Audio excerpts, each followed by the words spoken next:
Good morning guys, কি খবৰ আপোনালোকৰ? আশা কৰোঁ সকলোৱে ভাল আৰু ভাল হোৱাৰ কামনা কৰিছোঁ আৰু আৰম্ভ কৰিছোঁ এটা মোৰ নতুন ভিডিঅ'লৈ। যিসকল ব্যক্তি নতুনকৈ আহিছে তেওঁলোকে মোৰ পেজখন অনুগ্ৰহ কৰি ফ'ল' কৰি দিব, নতুবা লাইক কৰি দিব।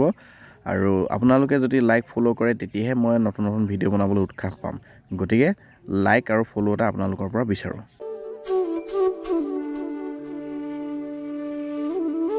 আজি কেইবাদিন বৰষুণ দিয়াৰ পিছত আজি পুনৰ ৰ'দজাক দেখি মনটো কিবা ভাল লাগি গৈছে। নতুনকৈ ওলোৱা গছৰ পাতবিলাক এইকেইদিন বৰষুণৰ পানীৰে ধোৱাৰ পিছত ৰ'দজাক পাই একেবাৰে চিকমিকাই উঠিছে।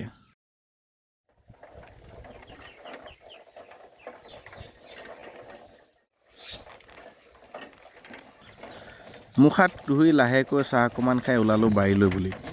এইটো হৈছে গাঁৱৰ একমাত্ৰ ৰাস্তা যাতায়াতৰ, আৰু এইকেইদিন বৰষুণ দিয়াৰ বাবে ৰাস্তাটো একেবাৰে বোকা পানী হৈ আছে। আৰু এনেদৰে চাইকেলখন লৈ মই গৈ আছোঁ বাৰীলৈ বুলি। আৰু বাৰীতনো কি কৰিম, সদায় কৰি থকা কামবোৰেই। এইকেইদিন বৰষুণৰ বতৰ যে, বৰষুণৰ পানী পাই আৰু বতাহ পাই খুঁটিবোৰৰ পৰা ডাংপতিবোৰ পৰি গৈছিল। সেইবাবে পুনৰ ডাংপতিবোৰ আকৌ খুঁটিবোৰত তুলি দিছোঁ।